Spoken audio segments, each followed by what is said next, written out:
Santa Teresa dari Lisieux,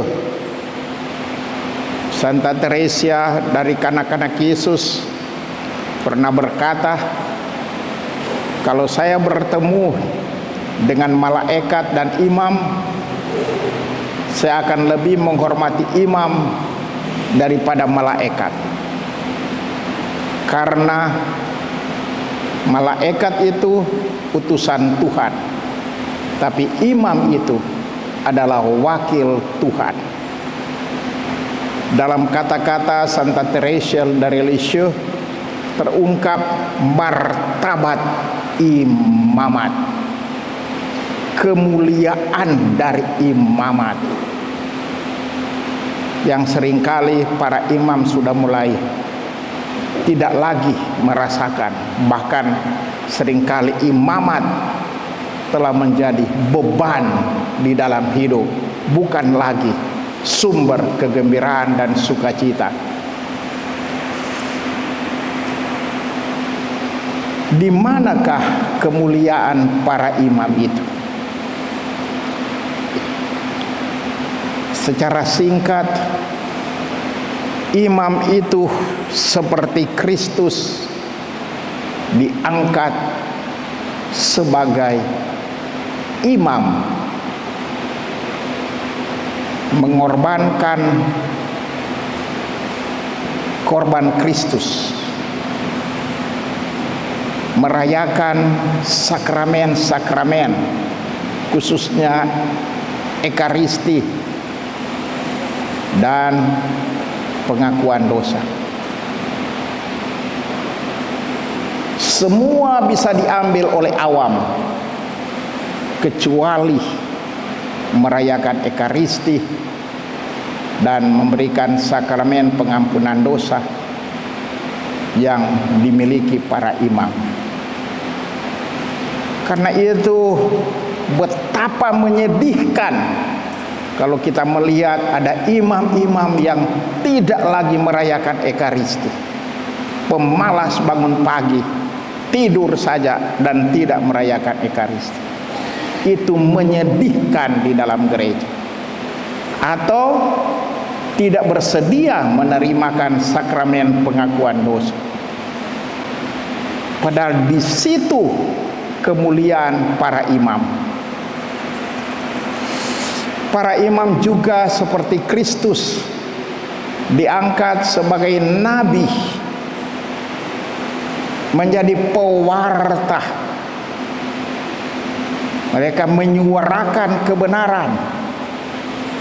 Mereka tidak takut untuk bersuara di tengah-tengah dunia, seperti ditunjukkan sendiri oleh Paus Fransiskus.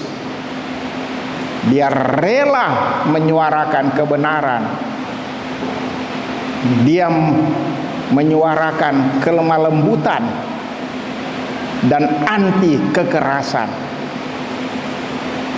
Sebagai imam, imam-imam adalah nabi dan makin dibutuhkan di zaman modern ini, di mana kebenaran mulai ditutupi oleh dusta. Padahal beragama, tapi tipu.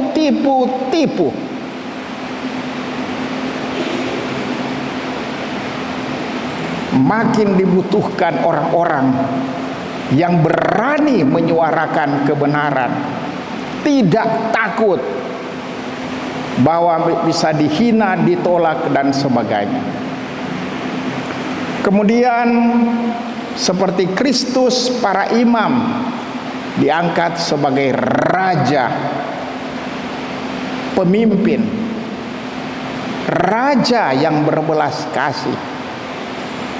Tadi para imam telah mengadakan rekoleksi, dan saya sebagai uskup mengajak para imam untuk melihat Paus Fransiskus sebagai model imam-imam modern, di mana Paus mengatakan imam bukan fungsionaris, bukan pejabat, di mana digarisbawahi oleh Paus Fransiskus, para imam rendah hati, berbelas kasih, dan seterusnya. Tidak menjadi bos, tidak menjadi pegawai negeri yang makin menuntut gaji. Paus Fransiskus menggarisbawahi para imam kembali kepada Kristus dan tidak berpusat pada diri sendiri. Saudara-saudari, memang untuk melaksanakan hal ini tidak gampang. Terlebih di zaman modern ini, di mana para imam juga manusia lemah dan terbatas, penuh dengan godaan-godaan. Penuh, tidak ada imam bisa lepas dari pegodaan. Jangan pikir kalau sudah tua sudah lepas dari godaan. Pius Banda atau Pius Pomatan tetap tergoda juga biar sudah tua-tua. Atau John Kandam, gagal lagi biarpun botak. Tetap penuh godaan. Godaan makin berat. Makin berat.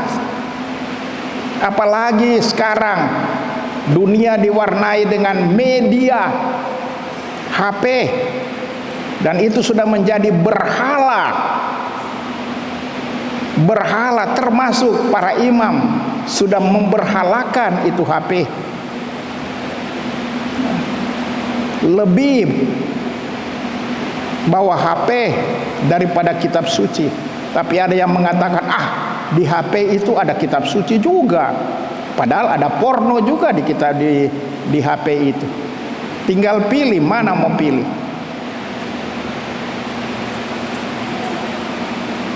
Para imam tidak gampang. Karena itu dituntut dari para imam seperti para biarawan-biarawati, hidup selibat. Hidup selibat demi kerajaan Allah. Selibat itu tidak ada arti kalau tidak ada kaitan dengan itu sebagai sarana untuk dekat dengan Allah. Selibat akan menjadi penderitaan kalau tidak dikaitkan dengan Allah. Jadi berat hidup selibat, terlebih di zaman modern ini.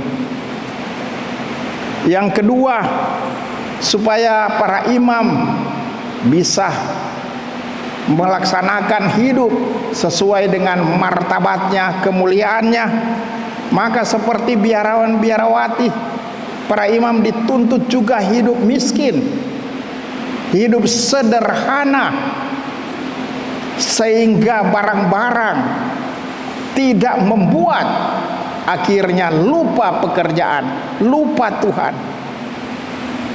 Sehingga dalam pelayanan makin menuntut mana mobil, mana motor. Uskup tidak perhatikan, ya. Makin melekat pada sarana-sarana dan bukan lagi pada pelayanan.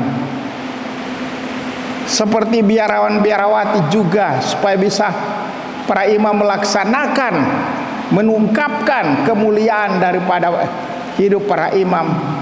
Mereka harus taat kepada kehendak Allah melalui uskup dan pimpinan yang lain. Nah, ini menjadi tidak gampang di zaman modern ini, di mana kebebasan makin diutamakan, orang makin sulit untuk taat. Sehingga para imam ada yang sudah tidak bisa dikontrol seringkali oleh uskup. Karena itu